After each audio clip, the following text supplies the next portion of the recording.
بسم الله الرحمن الرحيم. يا أيها المدثر قم فأنذر وربك فكبر وثيابك فطهر والرجز فاهجر ولا تمنن تستكثر ولربك فاصبر فإذا نقر في الناقور فذلك يومئذ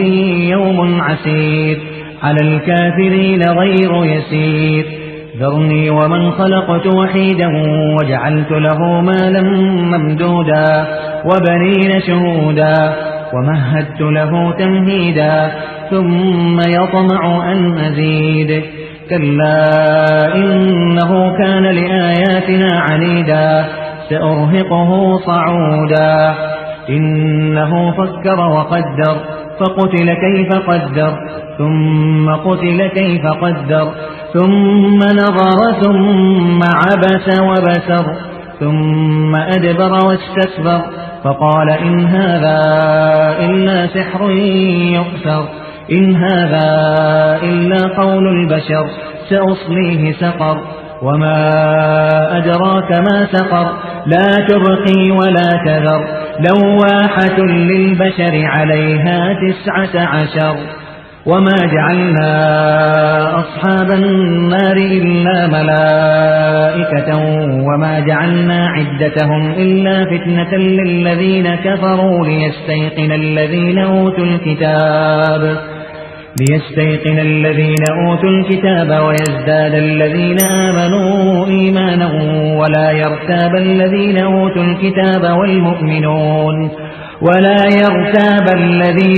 الكتاب والمؤمنون وليقول الذين في قلوبهم مرض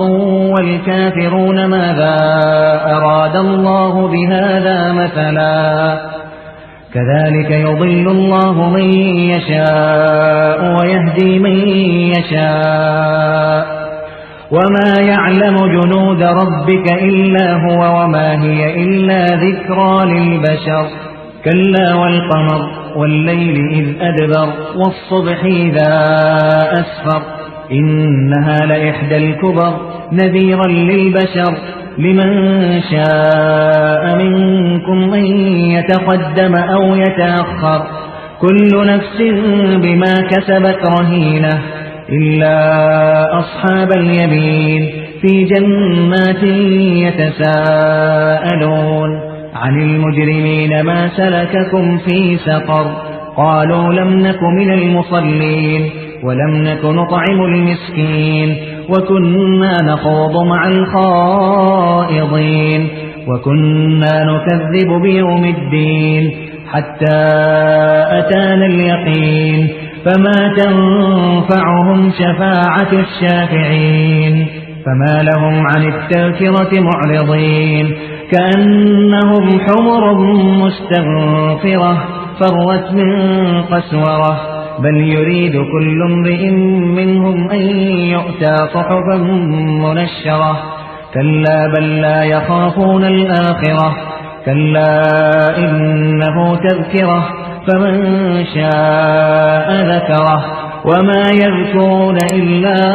أن يشاء الله هو أهل التقوى وأهل المغفرة.